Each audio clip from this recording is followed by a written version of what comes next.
بسم اللہ الرحمن الرحیم۔ درباری ٹی وی پر آپ سب کو خوش آمدید کہتے ہیں۔ کبھی کبھی ہم جان بوجھ کر ایسی کھائی میں خود کو گرا لیتے ہیں جس سے لاکھ نکلنا چاہیں بھی نکل نہیں پاتے۔ دلدل کی طرح ہمارے پاؤں اس کے اندر دنستے چلے جاتے ہیں۔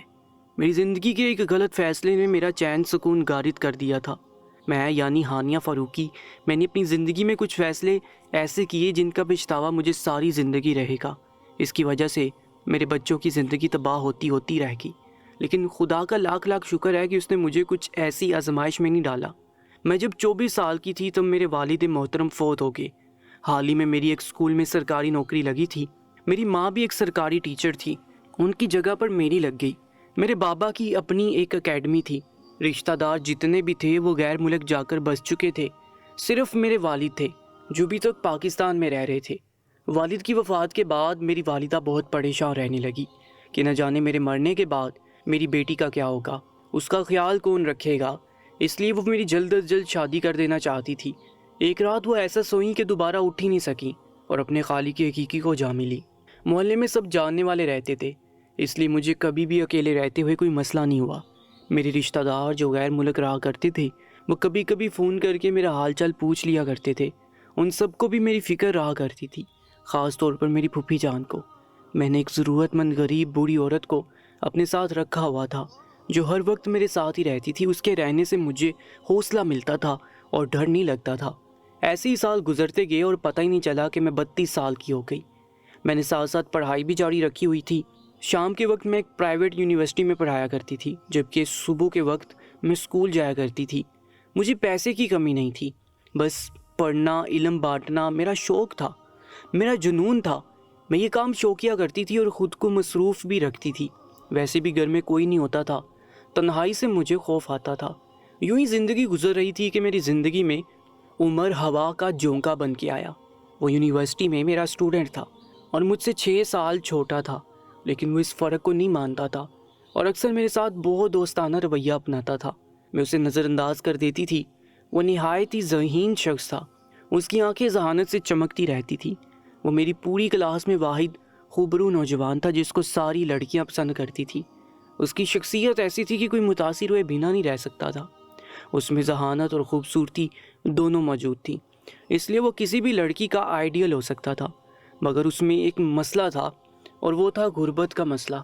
اللہ تعالیٰ بھی کسی کو نوازتا ہے تو بے حد نوازتا ہے، اور کسی کو کھانے کے بھی لالے پڑے ہوتے ہیں۔ کسی کو دولت سے آزماتا ہے تو کسی کو بھوک سے۔ میرے ماں باپ نے کافی جائیداد میرے نام چھوڑی تھی، جس میں سر فہرست بازار میں چلتی 5 دکانیں تھیں۔ اس کے علاوہ ایک پوش علاقے میں 3 پلاٹ بھی تھے جو کروڑوں کے داموں میں تھے۔ گاؤں میں کئی ایکڑ زمین اور حویلی میرے نام تھی۔ غرض دولت اور شہرت دونوں کی کمی نہیں تھی۔ کچھ رشتہ دار تو مجھے اس لیے بھی پسند کرتے تھے کیونکہ مجھے اکیلی کے نام پر یہ ساری دولت تھی اور وہ اسی دولت پر نظر رکھے ہوئے تھے۔ لیکن میں کسی کو خاطر میں نہیں لاتی تھی۔ سب کو معلوم تھا اپنی مرضی کی مالک ہے، کوئی میرا کچھ نہیں بگاڑ سکتا تھا۔ میرے پاس دولت، شہرت، سب کچھ تھا، بس کمی تھی تو ایک فیملی کی۔ میرے دل سے خواہش تھی کہ میرا بھی ایک گھر ہو جس میں بہت سارے فرد ہوں اور ہم سب مل کر رہیں۔ میں ماں باپ کے پیار کو ترس رہی تھی۔ انہی دنوں میری ملاقات عمر سے ہوئی۔ وہ میری کلاس کا ہونہار بچہ تھا، بہت ہی پیچیدہ سوال پوچھا کرتا تھا۔ کبھی کبھی تو میں چونک جاتی تھی کیونکہ کچھ سوال ایسے ہوا کرتے تھے جن کے بارے میں مجھے بھی معلومات نہیں ہوا کرتی تھی۔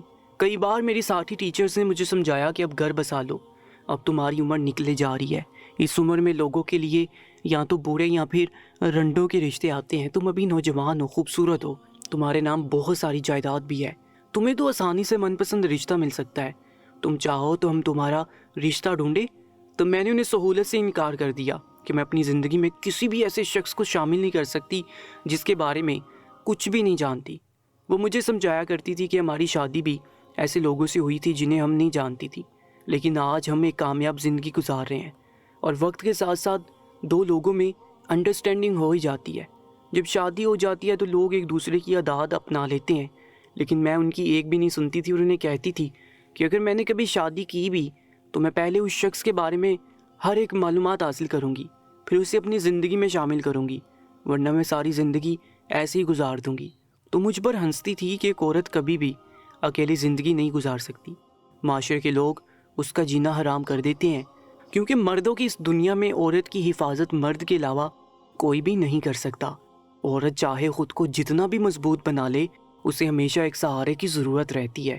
پہلے یہ باتیں مجھے سمجھ نہیں آیا کرتی تھیں، لیکن وقت گزرنے کے ساتھ ساتھ یہ ساری باتیں مجھے سمجھ آنے لگیں۔ پہلے تو عمر اور میرے درمیان ایک استاد اور شاگرد والا رشتہ تھا۔ دھیرے دھیرے وہ بے تکلفی میں بدلنے لگا، اور ایک دن وہ بے نام رشتہ محبت کے نام سے منسوب ہوا۔ میں نے اس کی اتنی ساری تعریف سنی اور کی تھی کہ وہ مجھے بہت اچھا لگنے لگا۔ ذہانت اور خوبصورتی دونوں میں وہ اول درجے کا انسان تھا۔ میں اپنا ایسا ہی ہمسفر چاہتی تھی کہ جس کو دیکھ کر لوگ رشک کریں۔ ہم دونوں کئی گھنٹے بیٹھے باتیں کرتے رہتے تھے، چاہے وہ یونیورسٹی ہو یا گھر۔ اکثر فون پر میری اس سے بات ہونے لگی۔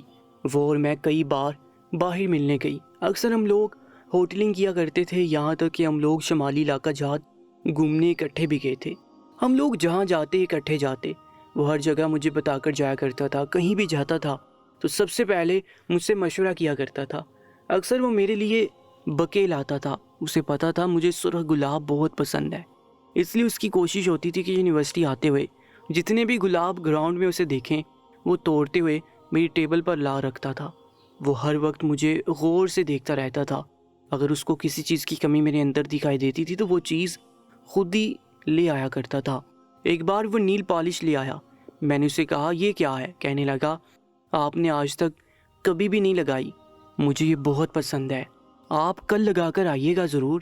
میں نے تب حامی بڑھ لی۔ اس نے میرے بہت سے کام اپنے ذمہ لے لیے، یہاں تک کہ اکثر مجھے پک اینڈ ڈراپ بھی یونیورسٹی سے کرتا تھا۔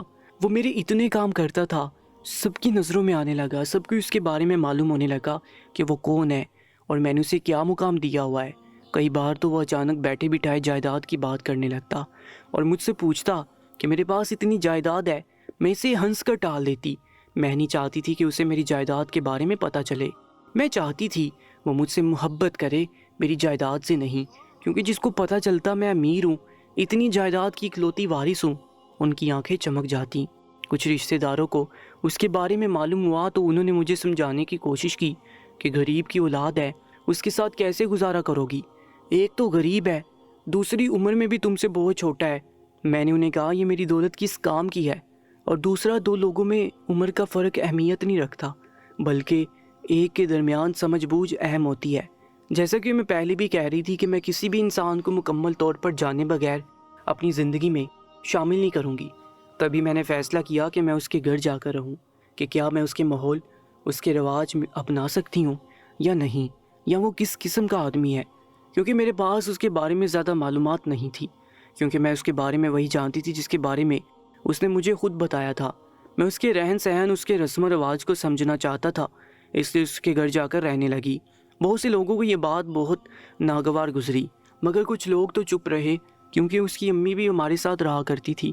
ان کا گھر 3 مرلے پر واقع تھا، جس میں مشکل سے ہی ان کا گزارا ہو رہا تھا۔ جو میں نے عمر سے کہا کہ میں تمہارے گھر آ کر رہنا چاہتی ہوں، تو وہ کہنے لگا کوئی مسئلہ نہیں ہے، بلکہ وہ تو بہت خوش ہو گیا، تو میں اور وہ ایک ساتھ رہنے لگے۔ وہ مجھ سے اتنی محبت جتاتا تھا کہ میں خود کو دنیا کی خوش قسمت لڑکی سمجھنے لگی، لیکن میری نظر میں ایک مسئلہ یہ تھا کہ وہ اپنا خرچ اب خود نہیں اٹھانے لگا تھا، بلکہ مجھ پر انحصار کرنے لگا تھا، کیونکہ جب سے ہم دونوں بات کرنے لگے تھے تب سے اس کا آدھا سے زیادہ خرچ میں اٹھا رہی تھی۔ اس کی ماں سے بھی میں نے کئی بار موبائل پر بات کی تھی۔ میں جاننا چاہتی تھی کہ وہ کس قسم کے لوگ ہیں، یہ نہ ہو کہ جائیداد کی لالچ میں وہ مجھ سے شادی کر لیں اور بعد میں مجھے پچھتانا پڑے۔ میں خود پر اتنی توجہ دیتی تھی کہ لگتی نہیں تھی کہ میں 32 کی ہوں۔ زیادہ تر لوگ اندازہ لگا کر یہی کہتے تھے کہ میں زیادہ سے زیادہ 25 سے 26 کی ہوں گی۔ پہلی ملاقات میں تو عمر کی امی مجھے بہت زیادہ اچھی لگی، اتنی اپنائیت اور محبت سے ملی کہ میری آنکھوں میں آنسو آ گئے، کیونکہ اس وقت مجھے میری امی یاد آ گئی جو کہ اب وفات پا چکی تھی۔ ان کو گئے ہوئے کتنے سال ہو چکے تھے۔ بابا اور ان کے درمیان ایک مثالی محبت تھی۔ بابا کہیں جانے کے بعد وہ بھی زیادہ عرصہ زندہ نہیں رہی اور جلدی مجھے اس دنیا میں اکیلا چھوڑ کر اپنے خالق کی حقیقی سے جا ملی۔ سچ پوچھو تو مجھے اس محبت کی تلاش تھی جو اماں اور بابا کے درمیان تھی۔ اماں بابا سے 15 سال چھوٹی تھی، وہ ان سے لاڈ کیا کرتی تھی ایسے جیسے کوئی چھوٹی بچی ہو۔ وہ دونوں ایک دوسرے کی رگ رگ سے واقف تھے اور ایسا کوئی بھی کام نہیں کرتے تھے جس کی وجہ سے اگلے بندے کو برا لگے۔ میں بھی ایسا ہی ہمسفر چاہتی تھی جس کا میں جتنا خیال رکھوں وہ اس سے زیادہ میرا خیال رکھے، چاہے وہ امیر ہو یا غریب، مجھے اس بات سے فرق نہیں پڑتا تھا، بس پڑھا لکھا ہو، اچھی عادات و توار کا مالک ہو۔ پہلے پہل تو مجھے لگتا تھا کہ عمر ہی وہ شخص ہے جس کی مجھے تلاش تھی۔ اس کے گھر میں ایک رواج تھا کہ وہ لوگ صبح کا ناشتہ ایک پراٹھے اور دہی سے کیا کرتے تھے، دوپہر میں وہ لوگ اکثر چاول بنا لیا کرتے تھے، اور رات کو وہ کچھ بھی نہیں کھایا کرتے تھے۔ میں تو ایسی نہیں رہ سکتی تھی، اس لیے میں نے کچھ سامان منگوایا۔ اب جو میرے لیے بنتا تھا وہ سبھی کھانے لگے تھے۔ سب کیا، گھر میں 3 ہی تو لوگ تھے، عمر، اس کی والدہ اور میں۔ ان کے محلے میں کچھ لوگ مجھے بری نگاہ سے دیکھنے لگے، تو عمر کی ماں نے یہ کہہ کر سب کچھ چپ کروا دیا کہ میرے بھائی کی بیٹی ہے، چند دن کے لیے رہنے کے لیے آئی ہے، جلدی اسے بہو بنانے کا ارادہ رکھتی ہوں۔ پہلی بار جب انہوں نے مجھے بہو کہا تھا تو مجھے بہت ہی زیادہ اپنائیت کا احساس ہوا تھا، اور ان پر مجھے بہت ہی پیار آیا تھا۔ پہلی بار محسوس ہوا تھا کہ میرے بھی کوئی اپنے ہیں جن کو میری حقیقت میں فکر ہے۔ ان کے گھر میں کبھی بھی فروٹ نہیں آتے تھے، کیونکہ ان لوگوں کو مشکل سے 2 وقت کی روٹی میسر آتی تھی۔ میرے آنے سے ان کے گھر میں جیسے بہار آ گئی تھی۔ اب ہر وقت پھل سبزیاں ان کے گھر موجود رہتے تھے، کھانے پینے کی کوئی کمی نہیں رہی تھی۔ عمر کی امی جو پہلے بیمار رہتی تھی، اب وہ پوری غذا ملنے سے بہت صحت مند ہو گئی۔ عمر میرے آنے سے پہلے پڑھائی کے ساتھ ساتھ نوکری بھی کیا کرتا تھا۔ میرے آنے سے اس کے تمام خرچے اٹھانے سے اس نے وہ نوکری چھوڑ دی اور صرف یونیورسٹی جانے لگا۔ ان کے گھر کا تمام مسائل کا بوجھ مجھ پر آن پڑا تھا۔ پہلے وہ عمر جو مجھے ذہین اور خوبرو لگا کرتا تھا، وہ مجھے ایک بوجھ سا لگنے لگا، کیونکہ مجھے بھی ہر چیز کی فکر کرنی ہوتی تھی، چاہے بجلی کا بل ہو، گیس کا بل ہو، یا کوئی بھی چیز منگوانی ہو، اس کی ماں کی دوائی دینی ہو، ہر قسم کی فکر مجھے ہونے لگی۔ اس کی ماں جو پہلے سلائی کر کے گھر کے اخراجات پورے کرتی تھی، میرے آنے سے اس نے وہ سلائی بھی چھوڑ دی۔ میں مروت میں انہیں کچھ بھی نہیں کہتی تھی، مجھے لگتا تھا کہ وہ دونوں مجھ پر انحصار کرتی جا رہے ہیں، یہاں تک کہ وہ دونوں کام سے جی چرانے لگے اور سارا بوجھ میرے سر پر ہی آنے لگا۔ میں پریشان رہنے لگی، مجھے سمجھ نہیں آیا کہ مجھے کیا کرنا چاہیے۔ مجھے اپنے رشتہ داروں کی باتیں یاد آ رہی تھی جب انہوں نے مجھے روکا تھا، لیکن مجھے کوئی وجہ معلوم نہیں ہو رہی تھی کہ میں کیا وجہ بنا کر اسے چھوڑ دوں۔ پھر میں نے سوچا کہ یہ میری زندگی کا فیصلہ ہے، میں چاہے جو بھی کروں، میں کیوں کسی کی وجہ سے یہ پریشانی مول لوں۔ یونیورسٹی میں بھی ہمارے بارے میں بہت سی باتیں ہونے لگی، مجھے مجبوراً یونیورسٹی چھوڑنی پڑی۔ اب گھر کا تمام خرچ میری نوکری پر چل رہا تھا۔ میں نے بچوں کو ٹیوشن پڑھانا چھوڑ دیا۔ تب بھی عمر کو مسئلہ ہونے لگا کہ ہر وقت بچے آئے رہتے ہیں اور وہ شور رہتا ہے، گھر میں سکون سے بندہ سو بھی نہیں سکتا۔ دھیرے دھیرے اس کے رویے میں بیزاریت محسوس ہونے لگی، وہ مجھ سے لڑنے جھگڑنے لگا، بات بات پر غصہ کرنے لگا، یہاں تک کہ وہ برتن دیواروں پہ دے مارتا تھا۔ اکثر تو مجھ سے اس کا رویہ ایسا ہو جاتا تھا کہ مجھے اس سے خوف محسوس ہونے لگتا تھا۔ میں سوچنے لگی کہ میں اسے چھوڑ کر چلی جاؤں، کیونکہ یہی ہم دونوں کے حق میں بہتر تھا۔ اب ہم لوگ مزید ایک ساتھ نہیں رہ سکتے تھے۔ میں نے اسے جتنا آزمانا تھا آزما لیا تھا، اور وہ میری آزمائشوں پر پورا نہیں اترا تھا، بلکہ دھیرے دھیرے وہ میرے دل سے اترتا جا رہا تھا۔ اس کی ایک وجہ یہ بھی تھی کہ یونیورسٹی میں وہ مجھے اسی لیے اچھا لگتا تھا کیونکہ وہ خوب بن سنور کے رہتا تھا۔ اس کی ذہانت سے چمکتی آنکھیں اس کے روشن مستقبل کے خواب سناتی تھیں، لیکن گھر میں وہ بالکل ہی بدلا رہتا، نہ وہ خود بن سنور کر رہتا تھا، نہ مجھے بننے سنورنے دیتا۔ مجھ پر شک کرنے لگا تھا، گھر میں وہ اونچی آواز میں چیختا چلاتا، مجھ سے بحث کرتا، مجھے بالکل بھی اچھا نہیں لگتا تھا۔ میں سوچنے لگی تھی ابھی سے اس کا رویہ میرے ساتھ ایسا ہے، آگے نہ جانے کیسا ہو۔ تبھی میں نے فیصلہ کر لیا کہ میں ہمیشہ کے لیے ان لوگوں کو چھوڑ کر چلی جاؤں گی اور کبھی بھی لوٹ کر نہیں آؤں گی۔ مجھے اپنے رشتہ داروں کی باتیں یاد کرنے لگیں۔ وہ کہتے تھے کہ میں نے ایک غلط فیصلہ کیا ہے، اور واقعی میں ہی میں نے ایک غلط فیصلہ کر لیا تھا، اور اب پچھتانے کے سوا میرے پاس تو کوئی بھی چارہ نہیں تھا۔ اب بھی میرے پاس یہ حق تھا کہ میں انہیں چھوڑ کر جا سکتی ہوں، کیونکہ ہمارا نکاح نہیں ہوا تھا۔ ابھی میں اس بارے میں سوچ ہی رہی تھی کہ میں اسے چھوڑ کر یہاں سے چلی جاؤں۔ مجھے معلوم ہوا کہ یونیورسٹی میں کسی لڑکے کے ساتھ ریلیشن میں ہے، اور وہ بہت بڑے گنڈے کی بیٹی ہے۔ صرف یہی نہیں بلکہ وہ ایک ایسے گروہ کا بھی حصہ بن چکا تھا جو اسٹوڈنٹس کو ڈرگز اور سگریٹ فراہم کیا کرتا تھا۔ وہ یونیورسٹی میں سب سے زیادہ بدنام گروہ تھا، جس کی تلاش تو پولیس کو بھی تھی۔ پولیس کو کوئی بھی ثبوت نہیں مل رہے تھے، اس لیے وہ لوگ چپ تھے۔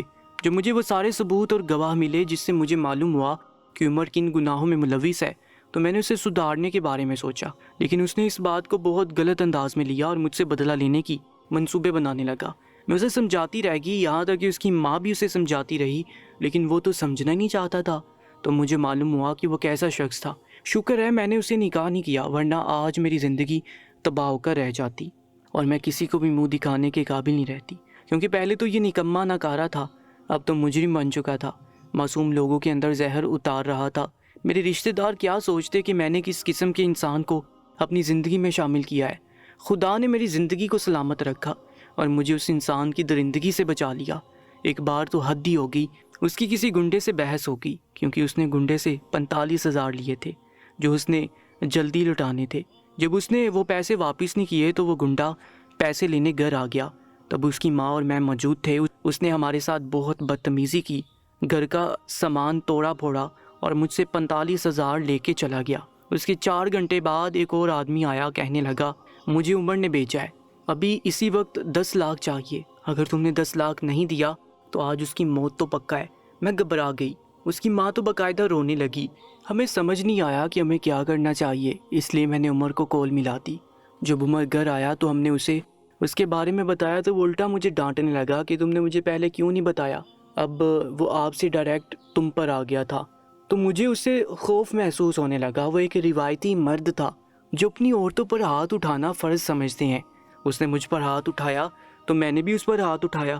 تب ہم دونوں کے درمیان بہت بڑا جھگڑا ہوا۔ اگر اس کی ماں وہاں پر موجود نہ ہوتی تو وہ مجھے مار ہی ڈالتا، لیکن شاید خدا نے میری بہت لمبی عمر رکھی تھی، تبھی میں بچ گئی۔ میں نے یہ بھی برداشت کر لیا۔ ایک دن اس کی ماں اور میں بازار گئے۔ جب ہم لوگ واپس لوٹے تو وہ ایک لڑکی کے ساتھ بند کمرے میں پائے گئے۔ نہ جانے وہ وہاں کیا کر رہے تھے۔ وہ لڑکی وہاں سے روتے ہوئے جا رہی تھی۔ جب میں نے اس سے پوچھا کہ ابھی گھر سے ایک لڑکی روتے ہوئے نکلی ہے تو وہ صاف مکر گیا کہ میں نے یہاں کسی لڑکی کو نہیں دیکھا۔ اس کے جھوٹ بولنے پر مجھے اتنا زیادہ غصہ آیا کہ میں نے اپنا سامان پیک کیا اور گھر آ گئی۔ پیچھے اس کی ماں مجھے روکتی رہ گئی۔ وہ خود بھی مجھے روکنا چاہتا تھا لیکن روک نہیں پایا۔ اس کی ساری عیاشی میرے ساتھ ہی ختم ہو گئی تھی، کیونکہ اب اسے یونیورسٹی جانے کے لیے پیسوں کی ضرورت تھی، تو اسے ساتھ ساتھ دوبارہ سے نوکری بھی کرنی تھی، اور اس کی ماں کو بھی واپس سلائی کڑھائی کرنی پڑ رہی تھی، کیونکہ میں جا چکی تھی اور ان کے سارے خرچے پورے کرنے والا کوئی بھی نہیں رہا تھا۔ وہ دن رات میری منتیں کرنے لگا کہ واپس آ جاؤں، اب میں اچھا انسان بن جاؤں گا، لیکن میں نے اسے صاف انکار کر دیا۔ انہی دنوں میری پھپھو کی کال آئی اور انہوں نے کہا کہ وہ اپنے بیٹے کو میرے پاس بھیج رہی ہیں تاکہ وہ مجھے دبئی اپنے ساتھ اپنی پھپھو کے پاس لے جائیں، اور وہ میرا اور فہیم کا نکاح کرنا چاہتی ہیں۔ فہیم میرا پھپھو کا بیٹا ہے، وہ میرے ساتھ ہی پڑھتا تھا، ہم نے انٹر تک ایک ساتھ پڑھا تھا۔ بچپن میں ہی ہم دونوں کی منگنی طے ہو گئی تھی۔ جب ہم بڑے ہوئے تو وہ دبئی چلا گیا، تب سے مجھے لگنے لگا کہ وہاں اتنی ساری لڑکیاں ہوتی ہیں، وہ یقیناً وہاں کسی نہ کسی کو پسند کرتا ہوگا، اور میں اس کے بارے میں نہیں جانتی تھی، اور نہ ہی اس نے کبھی میرے سے دوبارہ رابطہ کیا تھا، تو مجھے لگتا تھا کہ وہ مجھے پسند ہی نہیں کرتا، اور نہ ہی میں ایسے انسان کو اپنی زندگی میں شامل کرنا چاہتی تھی جس کے بارے میں کچھ بھی نہیں جانتی تھی، نہ اس کے کردار کے بارے میں، نہ اس کی ذہانت کے بارے میں، کسی بھی بارے میں نہیں جانتی تھی، تو میں پھر اسے اپنی زندگی میں شامل کیوں کروں؟ جب مردوں کو پورا حق حاصل ہے تو عورتوں کو بھی پورا حق حاصل ہونا چاہیے۔ میری پھپھو اکثر میری تصویریں منگوایا کرتی تھی اور اپنے بیٹے کو دکھایا کرتی تھی تاکہ اس کا دھیان کسی اور لڑکی کی طرف نہ جائے، وہ صرف مجھے دیکھے اور مجھے ہی سوچے، کیونکہ میں غلط فہمی کا شکار ہو گئی اور اپنی زندگی میں عمر کو شامل کر لیا۔ جیسے میری پھپھو تک یہ اطلاع گئی، وہ اس معاملے کو لے کر بہت سنجیدہ ہو گئی اور جلد از جلد اپنے بیٹے کو بھیجنے کا کہہ دیا تاکہ وہ مجھے دبئی واپس لے جائے۔ یہاں ویسے بھی کسی کا بھروسہ نہیں تھا۔ عمر نے کہہ دیا کہ اگر میں شرافت سے اس کے پاس نہ آئی تو وہ پھر اپنی گنڈا گردی دکھائے گا۔ میں نے اسے اس کے حال پر چھوڑ دیا اور اسکول جانے لگی۔ ایک دن میں اسکول سے واپس آ رہی تھی کہ عمر نے مجھے روک لیا اور کہنے لگا ابھی اسی وقت چلو، ہم نکاح کر رہے ہیں۔ میں نے اسے روکا اور کہا کہ میں تم جیسے گھٹیا انسان سے کبھی بھی نکاح کرنا پسند نہ کروں، زہر کھا لوں گی لیکن تم سے نکاح ہرگز نہیں کروں گی۔ تو وہ طیش میں آ گیا اور وہیں کھڑے کھڑے مجھے مارنے لگا۔ میں نے اسے زور سے دھکا دیا اور بھاگنے لگی۔ میں نے جلدی سے آنٹی کلثوم کو کال ملائی، وہ میرے گھر کے ساتھ ہی رہتی تھی اور اپنی بیٹی سے زیادہ میرا خیال رکھا کرتی تھی۔ میں نے انہیں ساری صورتحال کے بارے میں بتایا تو انہوں نے کہا کہ وہ اپنے بیٹے کو بھیج رہی ہیں، میں جاؤں وہیں رہوں۔ ابھی میں وہاں جا رہی ہوں، میں چھپی آنٹی کلثوم کے بیٹے کا انتظار کر رہی تھی کہ تبھی ایک وین آئی اور اس میں سے 5-6 لڑکے نکلے اور زبردستی مجھے لے جانے لگے۔ ان میں ایک عمر بھی شامل تھا۔ وہ ہنستے ہوئے کہنے لگا مجھ سے بھاگ کر کہاں جاؤ گے، آج تو میں تم سے نکاح کر کے ہی رہوں گا، اگر تمہیں اپنی عزت پیاری ہے تو چپ چاپ بیٹھ جاؤ، ورنہ میں جو تمہارے ساتھ کروں گا وہ تمہیں ساری زندگی یاد رہے گا۔ میں چیخنے چلانے لگی تو اس نے میرے منہ پر پٹی باندھ دی۔ ہاتھ پاؤں باندھ کر اس نے مجھے وین میں ڈالا اور ایک انجان علاقے میں لے گئی جہاں ایک ٹوٹا ہوا گھر موجود تھا۔ وہ مجھے اندر لے کے وہاں پر ایک مولوی بیٹھا تھا جس کو وہ لوگ زبردستی اٹھا لائے تھے۔ وہ ہمارا نکاح پڑھانے کے لیے آئے تھے لیکن میں مسلسل انکار کر رہی تھی تو عمر نے آ کر میرے سر پر گن تان لی۔ میں نے کہا بے شک مجھے مار دو لیکن میں تم سے نکاح ہرگز نہیں کروں گی، تم ایک نمبر کے گنڈے ہو۔ اس نے کہا تم مجھ سے نکاح کیوں نہیں کرو گی؟ آج میں تمہارے ساتھ وہ کروں گا کہ تم میرے پاؤں پڑ کر مجھ سے نکاح کی بھیک مانگو گی۔ وہ مجھے تقریباً گھسیٹتے ہوئے کمرے میں لے گیا۔ ابھی وہ مجھے گھسیٹ کر لے کر جا ہی رہا تھا کہ پولیس کی گاڑی کا سائرن بجنے لگا اور تھوڑی دیر بعد پوری بلڈنگ کو پولیس نے گھیر لیا۔ تبھی عمر اور اس کے ساتھی پکڑے گئے۔ اس میں آدھے وہ لوگ شامل تھے جن کو میں نے خود پڑھایا تھا، وہ میری کلاس کا حصہ تھے، نوکری نہ ملنے پر ایک گنڈے کا روپ دھار چکے تھے۔ ان سب کو پولیس نے گرفتار کر لیا۔ پولیس مجھے صحیح سلامت میرے گھر تک چھوڑ آئی۔ سارے محلے کو اس بارے میں پتہ چل چکا تھا۔ لوگ طرح طرح کی باتیں کرنے لگے کہ لڑکی نے جس کو خود پسند کیا اسی نے اس کا یہ حال کیا۔ عمر کو تھوڑے عرصے کے لیے جیل ہو گئی لیکن پھر میں نے سنا کہ وہ رہا ہونے والا ہے۔ جس دن اس کی رہائی تھی اس دن میرا کزن فہیم پاکستان آ گیا۔ ڈر رہی تھی کہ کہیں عمر اور فہیم کا آپس میں آمنا سامنا نہ ہو جائے اور یہ نہ ہو کہ ہم ایک اور مصیبت گلے لگا لیں۔ فہیم پاکستان گھومنا چاہتا تھا جبکہ میں چاہتی تھی کہ ہم لوگ جلد از جلد یہاں سے چلے جائیں۔ جب تک یہ معاملہ ٹھنڈا نہیں ہو جاتا تب تک ہم لوگ پاکستان واپس نہ آئیں۔ یہ ایک شام کی بات ہے جب فہیم باہر گیا ہوا تھا۔ دروازے پر بیل ہوئی تو میں دیکھنے باہر گئی۔ میں نے سوراخ سے دیکھا باہر عمر اور اس کے ساتھی کھڑے تھے۔ وہ زور زور سے دروازہ پیٹ رہے تھے۔ میں ڈر گئی۔ میں جلدی سے اندر بھاگ گئی اور پولیس کو بغیر سوچے سمجھے کال ملا دی۔ پولیس کے آنے پر وہ سب بھاگ گئے لیکن عمر کے ارادے بہت خطرناک تھے۔ وہ ہر حال میں مجھ سے بدلہ لینا چاہتا تھا۔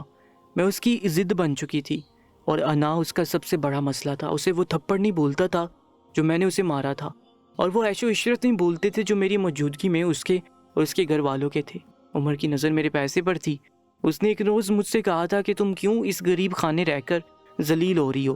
میرا کہنا مانو، میں اور امی تمہارے بنگلے میں چلتے ہیں، وہاں آرام سے رہیں گے۔ تب میں سمجھ گئی عمر اس لیے چڑچڑا ہو رہا ہے کیونکہ میں اسے اپنے گھر نہیں لے گئی بلکہ اس کے گھر رہنے چلی گئی اور اسے یہی لگتا تھا میرا سب کچھ اس کا ہے اور اسے کام کرنے کی ضرورت نہیں ہے۔ یوں دوسری بار عمر میری وجہ سے جیل چلا گیا تھا۔ میرے پاس کچھ اس کے خلاف ثبوت بھی تھے، وہ بھی میں نے پولیس کو دے دیے، لیکن اس کے ساتھ بہت بڑے بڑے لوگ شامل تھے تو وہ پھر جلدی رہا ہونے والا تھا۔ اس سے پہلے کہ وہ جلدی رہا ہو کر واپس آتا میرے کزن نے ٹکٹس کروائیں اور ہم لوگ دبئی آ گئے۔ دبئی آتے ہی فہیم اور میرا نکاح ہو گیا اور وہاں میرے تمام رشتہ دار بھی اس نکاح میں شامل تھے۔ میں وقتاً فوقتاً آنٹی کلثوم سے وہاں کے حالات پوچھا کرتی۔ آنٹی کلثوم نے بتایا کہ عمر کب کا رہا ہو چکا ہے اور وہ تم تک پہنچنے کے منصوبے بنا رہا ہے، تم کیا رکھنا اپنا، وہ کئی بار یہاں تمہارا پوچھتے ہوئے آ چکا ہے۔ مجھے اس کے ارادے کچھ ٹھیک نہیں لگتے، تم اپنا بہت زیادہ خیال رکھنا اور اپنے شوہر کو بھی اس بارے میں بتانا، یہ نہ ہو کل کو کوئی بڑا مسئلہ ہو جائے اور تم مصیبت میں پھنس جاؤ۔ میں نے کہا عمر ہم تک نہیں پہنچ سکے گا کیونکہ ہم جہاں ہیں وہاں تک پہنچنے کی اس کی اوقات ہی نہیں ہے۔ آنٹی کہنے لگی پھر بھی احتیاط کرو، یہ نہ ہو بعد میں مسئلے بڑھ جائیں۔ میں نے تب انہیں کہا ہاں میں دیکھوں گی۔ میرے دل میں بھی یہ خوف بیٹھ چکا تھا۔ اب میں کوئی کنواری لڑکی نہیں تھی بلکہ 2 بچوں کی ماں بن چکی تھی۔ میرے دونوں جڑواں بچے اذلان اور حنان ہو بہو اپنے باپ کی فوٹو کاپی تھے، لیکن وہ بہت بہادر تھے۔ اتنی سی عمر میں بھی وہ کراٹے جانتے تھے۔ ان کے باپ نے انہیں ہر طرح کا کام سکھایا ہوا تھا تاکہ مستقبل میں انہیں کوئی بھی مسئلہ نہ ہو۔ عمر نے ابھی تک میرا پیچھا نہیں چھوڑا تھا تو وہ ضرور مجھے تلاشنے کی کوشش کرے گا۔ میرے کچھ رشتہ دار دبئی چھوڑ کر واپس پاکستان جا رہے تھے۔ جب میرے شوہر نے مجھ سے مشورہ لیا کہ کیا ہم لوگ بھی واپس پاکستان چلیں تو میں نے اسے منع کر دیا کیونکہ میں واپس وہاں نہیں جانا چاہتی تھی جہاں ماضی سے بری یادیں جڑی ہوں۔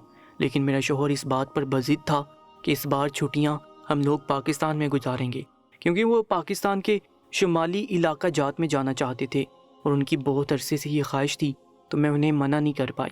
مجھے عمر کا خوف تھا کہ کہیں میرا عمر سے سامنا نہ ہو جائے۔ وہ جنگلی انسان آج بھی اس بات کو دل پر لیے گھوم رہا تھا کہ میں نے 5 سال پہلے اسے تھپڑ مارا تھا اور اس کے منہ پر اس سے شادی کرنے سے انکار کیا تھا۔ واقعی میں ہر چمکتی چیز سونا نہیں ہوتی۔ وہ بظاہر تو ایک چمکتا دمکتا ستارہ تھا لیکن اندر سے وہ ایک کوئلے کی کان تھا۔ اس کی وجہ سے مجھے بہت پریشانی اٹھانی پڑ رہی تھی۔ جانے عمر کو میرا نمبر کہاں سے ملا تھا؟ اس نے مجھے بلیک میل کرنا شروع کر دیا۔ پہلے تو یہ تھا کہ اس کے پاس کوئی ایسا ذریعہ نہیں تھا جس سے مجھے بلیک میل کر سکے۔ اب میرے 2 بچے تھے، شوہر تھا، وہ ان کو لے کر مجھے بلیک میل کرنے لگا کہ ایک بار مجھ سے ملنے آؤ، صرف ایک بار، میں کچھ کروں گا نہیں، بس صرف تم سے ملنا چاہتا ہوں۔ مجھے نہیں پتا تھا کہ میری یہ غلطی مجھے اس مقام تک لا کھڑا کر دے گی۔ میں نے تو محض ایک اچھا ہمسفر ڈھونڈنے کی کوشش کی تھی، نہیں معلوم تھا کہ زہر سے بھی بدتر دشمن مل جائے گا۔ دن بدن عمر کی مانگیں بڑھتی جا رہی تھیں۔ کبھی وہ پیسوں کا مطالبہ کرنا شروع کر دیتا تھا تو کبھی وہ اس بات کی رٹ لگا لیتا تھا کہ مجھے تم سے ملنا ہے۔ وہ پاکستان میں بیٹھ کر میرا سکون غارت کر رہا تھا۔ ایک دن تنگ آ کر میں نے اپنے شوہر کو اس بارے میں بتا دیا تو میرے شوہر کہنے لگا کہ پاکستان جا کر میں اس کا علاج کرتا ہوں، دیکھتا ہوں اس کو کون بچا پاتا ہے۔ میں اپنے شوہر کو روکتی رہ گئی لیکن وہ نہیں مانے اور کہا کہ اس بار تو میں اسے مزہ چکھا کر ہی واپس آؤں گا۔ یہ خود کو سمجھتا کیا ہے؟ میں نے اپنے شوہر کو کہا کہ ہم اپنے بچے یہیں دبئی چھوڑ جاتے ہیں۔ وہ کہنے لگا نہیں، میں اس سے ڈرتا نہیں ہوں، میں اس سے کیا، میں کسی کے باپ سے بھی نہیں ڈرتا۔ اب اسے عمر قید نہیں نہ کرائی تو میرا نام بھی فہیم اشرف نہیں۔ میں بے بس تھی کیونکہ اگر اپنے شوہر کو نہیں بتاتی تھی تو عمر کے ہاتھوں سے ذلیل ہوتی تھی، اگر اسے بتاتی تھی تو ہم سب گھر والوں کی جان کو شدید خطرہ تھا، کیونکہ وہ اتنی دور سے بھی آنکھیں جمائے بیٹھا تھا کہ کب اسے موقع ملے اور وہ میرے خاندان والوں کو نقصان پہنچا سکے۔ ہم لوگ پاکستان میں پہنچ گئے۔ سب سے پہلے ہمارا جس شخص سے سامنا ہوا وہ کوئی اور نہیں بلکہ عمر تھا۔ ہم سب کو لینے کے لیے ایئرپورٹ پر آیا ہوا تھا۔ اس کے ساتھ اس کے اور بھی گنڈے موالی دوست تھے۔ وہ سب ہنستے ہوئے ہمارا استقبال کرنے لگے، کہنے لگے وہ دیکھو بھابی آ گئی ہے۔ مجھے ان سب پر بے حد غصہ آیا کیونکہ وہ ماضی میں میرے اسٹوڈنٹ رہ چکے تھے اور اب ان کی حرکتیں یہ ہو چکی تھی کہ اپنی ٹیچر کو ہی پریشان کیا ہوا تھا۔ یہ سب میری غلطی کی بدولت ہی ہوا تھا۔ اس سے پہلے کہ ہم لوگ وہاں سے نکلتے عمر آگے آیا اور اپنے دوستوں سمیت ہمیں زبردستی گاڑی میں بٹھاتا ہوا وہاں سے ہمارے گھر ہی لے آیا۔ یہاں آ کر پرانا ہوا کہ ہمارے پرانے گھر میں عمر رہ رہا ہے۔ میں تو شاکڈ ہو گئی کہ وہ یہاں میرے گھر میں کیا کر رہا ہے۔ تبھی وہ کہنے لگا کہ کیسے لگا میرا سرپرائز۔ میں نے اسے کہا کہ تمہاری طرح بہت ہی بکواس۔ فہیم میرے ساتھ کھڑے تھے، کہنے لگے تم خود کو سمجھتے کیا ہو؟ تمہیں کیا لگتا ہے کہ تم ہر بار رہائی حاصل کر لو گے؟ اس بار تو تمہیں ایسی جیل کرواؤں گا کہ ساری زندگی یاد رکھو گے۔ عمر کہنے لگا تم لوگ یہاں سے بچ کر جاؤ گے تو پھر نہ، تمہیں یہاں سے زندہ نہیں جانے دوں گا۔ اگر زندہ جانے دوں گا تو تم لوگوں کو اس کی بہت باری قیمت ادا کرنی پڑے گی۔ وہ ہنس رہا تھا جب میں آگے بڑھی اور اس کے منہ پر زور سے تھپڑ دے مارا۔ میں نے اسے کہا کہ کئی سال پہلے میں نے تمہیں یہ تھپڑ مارا تھا اور تب تم نے اسی کو ضد بنا کر میرا جینا حرام کر دیا تھا۔ آج میں نے پھر تمہیں وہ تھپڑ مارا ہے، تم میرا کچھ بھی نہیں بگاڑ سکتے۔ تمہیں معلوم بھی نہیں ہے کہ پولیس کو تمہارے خلاف سارے ثبوت مل چکے ہیں اور وہ جلدی یہاں آنے والے ہیں۔ تم میرے انتظار میں اتنے سال یہاں بیٹھے رہے، آج میری ایک فون کال پر تم گرفتار ہونے جا رہے ہو۔ تبھی وہ ہنسنے لگا، کہنے لگا تم لوگوں کو کیا لگتا ہے تم نے جسے فون کیا ہے وہ کوئی عام بندہ ہے؟ وہ میرا بندہ ہے، وہ میرے گروہ کا حصہ ہے۔ آج تک ہمارے کوئی بھی گنڈے نہیں پکڑے گے۔ اس کی ایک وجہ وہی آدمی ہے۔ تم لوگوں کو کیا لگتا ہے کہ وہ اگر تمہیں بچا لے گا، اگر بچا سکتا ہے تو بچا لے، اور تم اتنے دلیر بن رہے تھے کہ تم مجھے عمر قید کرواؤ گے۔ اب تمہارے کیسے حالات ہیں؟ تم نے بہت بڑی بے وقوفی کر دی ہے یہاں آ کر۔ وہ فہیم کو مخاطب کرتے ہوئے کہنے لگا مجھے اس پر بے حد غصہ آ رہا تھا۔ وہ تھپڑ کھا کر بھی ڈھیٹ بنا ہنسے جا رہا تھا۔ میری 4 شرطیں ہیں، اگر تم لوگ وہ مان لو تو میں تمہیں صحیح سلامت دبئی چھوڑاؤں گا۔ اگر تم لوگوں نے نہیں مانی تو یہ تم دونوں کے بچے آج زندہ واپس نہیں جائیں گے۔ تم لوگوں نے یہاں آ کر بہت بڑی غلطی کر دی ہے۔ تم لوگ کیا سمجھتے ہو کہ تمہارے بہت بڑے تعلقات ہیں تو تم لوگ بچ جاؤ گے؟ نہیں، جو عمر کی سلطنت میں آتا ہے وہ واپس نہیں جاتا۔ اگر جاتا بھی ہے تو میری مرضی سے جاتا ہے۔ اب میری شرطیں غور سے سنو۔ سب سے پہلے شرط یہ ہے کہ تم ہانیہ کو طلاق دے دو۔ اس نے فہیم کو دیکھتے ہوئے کہا۔ میرا شوہر غصے میں آ گیا اور اس نے جلدی سے آگے بڑھ کر عمر کا گریبان پکڑنا چاہا۔ عمر پیچھے ہو گیا اور اس کے آدمیوں نے فہیم کو پکڑ لیا۔ میری دوسری شرط کہ میں ہانیہ سے شادی کرنا چاہتا ہوں۔ میرا شوہر چیخ رہا تھا اور اسے کہہ رہا تھا کہ ہمیں جانے دو ورنہ مجھ سے برا کوئی نہیں ہوگا، لیکن وہ کسی کی بھی نہیں سن رہا تھا اور مسلسل اپنی شرطیں بتائے جا رہا تھا۔ میری تیسری شرط یہ ہے کہ ہانیہ کے نام جتنی بھی جائیداد ہے وہ ساری کی ساری میرے نام کر دو۔ اس بات پر میں نے فوراً کہا ہاں میں کر دوں گی، لیکن ہمیں صحیح سلامت جانے دو یہاں سے، اور خدا را کبھی بھی مجھے ان ویڈیوز سے بلیک میل مت کرنا جس کی وجہ سے تم نے ہمارا جینا حرام کیا ہوا تھا۔ وہ کہنے لگا میری چوتھی شرط یہ ہے کہ میں اسے کہنے لگی جلدی بتاؤ مجھے ٹوکتے ہوئے وہ کہنے لگا پوری بات تو سن لو۔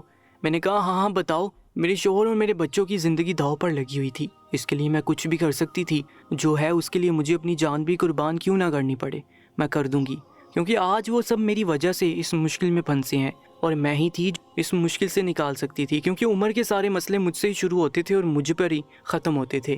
اتنے سالوں کی جلن وہ اپنے اندر دبائے پھر رہا تھا۔ اب وقت آ گیا تھا کہ اس جلن کو باہر نکالا جائے۔ وہ کہنے لگا میری چوتھی شرط یہ ہے کہ جب فہیم تمہیں طلاق دے دے گا اور میں تم سے شادی کر لوں گا تو یہ دونوں تمہارے بچے میرے ساتھ ہی رہیں گے، یہ فہیم کے ساتھ واپس نہیں جائیں گے۔ میں کہنے لگی یہ کیسے ممکن ہے؟ تو مجھے ٹوکتے ہوئے کہنے لگا جتنا میں نے کہا ہے اتنا کر لو ورنہ یہ تمہارے بچے اور شوہر آج جان سے جائیں گے۔ یہ میری سازش تھی تم لوگوں کو یہاں بلوانے کی۔ تم لوگ مجھے کمزور سمجھتے رہے، تم لوگوں کو نہیں معلوم میرا پورا نیٹ ورک پورے پاکستان میں پھیلا ہوا ہے۔ میں جب چاہوں تم لوگوں کی جان لے لوں اور جب چاہوں تم لوگوں کو یہاں سے صحیح سلامت دبئی بھجوا دوں۔ یہ سب کچھ میرے اختیار میں ہے۔ اگر تم میری کوئی ایک شرط مان لو، چلو میں تمہاری آسانی کے لیے 2 شرطیں کہہ دیتا ہوں، تم ان چاروں میں سے کوئی 2 شرطیں مان لو، میں تمہاری جان بخش دوں گا اور وہ تمام ویڈیوز جو میں نے تمہارے ساتھ رہتے ہوئے بنوائی تھی وہ سب ڈیلیٹ کروا دوں گا۔ تمہیں نہیں معلوم جب تم میرے ساتھ رہا کرتی تھی تو میں نے تمہارے کون کون سی ویڈیوز بنوائی تھی اور تمہارے کمرے میں کتنے خفیہ کیمرے تھے۔ یہ سوچ کر رونے لگی تو وہ کہنے لگا رو مت، مجھے تکلیف ہوتی ہے، اور زور زور سے کہکے لگانے لگا۔ پوری حویلی میں اس کی آوازیں گونج رہی تھیں۔ تبھی میں نے اپنے بیگ سے گن نکالی اور فوراً عمر کی کن پٹی پر تان لی اور ہنستے ہوئے کہنے لگا یہ عورت میرا مقابلہ کرے گی۔ یہ سن کر اس کے باقی سارے ساتھی بھی ہنسنے لگے۔ تب بھی اس نے ایک جھٹکے سے اذلان اور حنان کو پکڑا اور انہیں کنویں کے پاس لے جانے لگا۔ میں اسے روکتی رہی، فہیم اور میں چلا رہے تھے لیکن وہ ہم میں سے کسی کی بھی نہیں سن رہا تھا۔ تبھی میں نے اسے کہا کہ میں تمہاری ساری شرطیں ماننے کو تیار ہوں، تم میرے بچوں کو چھوڑ دو۔ اس نے کہا یہ چیز۔ ابھی ہم لوگ یہ باتیں کر رہے تھے کہ پولیس آ گئی اور انہوں نے اندھا دھند فائرنگ شروع کر دی جس کی وجہ سے آدھے گنڈے مارے گئے اور فہیم کو بھی بازو پر گولی لگی، لیکن ہم سب لوگ صحیح سلامت تھے، کسی کو بھی زیادہ چوٹ نہیں آئی تھی۔ عمر اور اس کا گینگ پکڑا جا چکا تھا، ان کے خلاف سارے ثبوت بھی مل چکے تھے۔ یہ سب ہماری وجہ سے نہیں ہوا تھا بلکہ یہ سب ان لڑکیوں کی وجہ سے ہوا تھا جن کو عمر نے ویڈیوز سے بلیک میل کیا ہوا تھا یا وہ جن کو اس نے اغوا کر کے تاوان مانگا تھا۔ اس نے اچھائی سے برائی کا فاصلہ طے کیا تھا، اس لیے اس کا مقدر جیل کی صلاحیں تھیں۔ اب بھی اس کے چہرے پر شرمندگی نہیں تھی بلکہ وہ بہت خوش نظر آ رہا تھا۔ اس کو کافی ساری گولیاں بھی لگی تھی لیکن وہ ایک نمبر کا ڈھیٹ تھا۔ وہ 2 چہروں والا ایک بد نصیب شخص تھا جس نے اپنے خوبصورت چہرے سے بہت سی لڑکیوں کی زندگیاں تباہ کر دی تھیں اور آج اپنے اندر کی گندگی کی وجہ سے اتنی گولیاں کھانے کے باوجود زندہ تھا اور باقی ضلالت بری زندگی گزارنے کے لیے وہ پولیس کے ساتھ تھکے ہوئے قدم اٹھاتا ہوا ان کے ساتھ جا رہا تھا۔ مجھے ایک پل میں بہت بے بس محسوس ہوا لیکن دوسرے پر ہی مجھے خوشی نے آ گھیرا کیونکہ وہ جس نے میری زندگی جہنم بنائی ہوئی تھی وہ اپنے انجام تک پہنچ گیا تھا۔ اس نے کتنی لڑکیوں کی زندگیاں تباہ کر دی تھیں، یہاں تک کہ اس کی ماں کی موت بھی اس کی وجہ سے ہوئی تھی۔ وہ جس گروہ میں شامل ہوا تھا اس نے اسے استعمال کیا تھا اور آج اسے اس دہانے پر لا کر کھڑا کر دیا تھا کہ وہ اپنے بارے میں صفائی بھی پیش نہیں کر سکتا تھا کیونکہ اسے سزائے موت ہونے والی تھی۔ پھانسی والے دن بھی وہ ہنس رہا تھا اور اس کے چہرے پر بلا کا اعتماد تھا۔ مجھے اس پر تھوڑا سا شک ہوا تھا کیونکہ کوئی شخص اتنے گناہ کرنے کے بعد بھی اتنے اعتماد کے ساتھ کیسے کھڑا ہو سکتا ہے؟ شاید بچپن سے لے کر اب تک کے حالات تھے جس نے اسے اس دہانے پر کھڑا کر دیا تھا۔ جس طرح اس کے باپ نے اس کی ماں کی زندگی تباہ کر دی تھی، اسی نے اس کے ذہن پر اتنا گندا اثر ڈالا تھا کہ اس نے ہر عورت کی زندگی تباہ کر ڈالی۔ عورتوں کی زندگی تباہ کرتے کرتے وہ خود بھی تباہ و برباد ہو گیا۔ آج ایک ملزم اپنے انجام کو پہنچ چکا تھا اور سب سے زیادہ خوشی مجھے ہو رہی تھی کیونکہ کہیں نہ کہیں اس کو غلط راہ پر لگانے والے بھی میں تھی اور آج اس کو صحیح راستہ دکھانے والے بھی میں ہی تھی۔ ساری زندگی میں یہی زندگی ہے کہ لوگ آتے جاتے رہتے ہیں، کسی ایک کا غم مناتے مناتے ہم اپنی ساری زندگی داؤ پر نہیں لگا سکتے۔ یہ دنیا ہے، یہاں جو زندہ ہے اس کو دنیا داری نبھانی ہے۔ اس کو پھانسی کی سزا دلوانے کے بعد میں اور میرا شوہر اپنی تمام زمینی اور جائیداد پاکستان سے بیچنے کے بعد اپنا سارا سرمایہ دبئی لے گئے جہاں ہم نے مختلف جگہوں پر انویسٹمنٹ کی۔ میں نے خود اپنا ایک کاروبار شروع کیا کیونکہ میں نے دیکھ لیا تھا کیونکہ عورت اگر مرد پر انحصار کرتی ہے تو وہ کبھی بھی خوش نہیں رہ پاتی، اسے ہمیشہ ساری زندگی جی حضوری کرتے ہوئے گزارنی پڑتی ہے اور مجھے ایسی زندگی سے سخت نفرت ہے۔ میرے شوہر نے مجھے ہر طرح کی آزادی دے دی ہوئی تھی کہ میں چاہے جو بھی کروں، میں ہر اپنے معاملے میں آزاد ہوں۔ ایک عورت ہونے کے باوجود میرا بزنس مختلف ملکوں میں پھیل چکا ہے۔ آج میرے بچوں کو دبئی سے زیادہ پاکستان پیارا ہے اور وہ چاہتے ہیں کہ ہم دبئی چھوڑ کے ہمیشہ ہمیشہ کے لیے پاکستان آ جائیں۔ آج کی کہانی آپ کو کیسی لگی؟ اپنی قیمتی رائے سے ہمیں ضرور آگاہ کیجیے گا۔ انشاءاللہ ملاقات ہوگی ایک نئی کہانی کے ساتھ۔ اس ویڈیو کے کامنٹ میں اپنے نام کے ساتھ اپنے شہر کا نام بھی ضرور لکھیے گا۔ اگلی ویڈیو میں انشاءاللہ آپ سب کے نام ریڈ کروں گا۔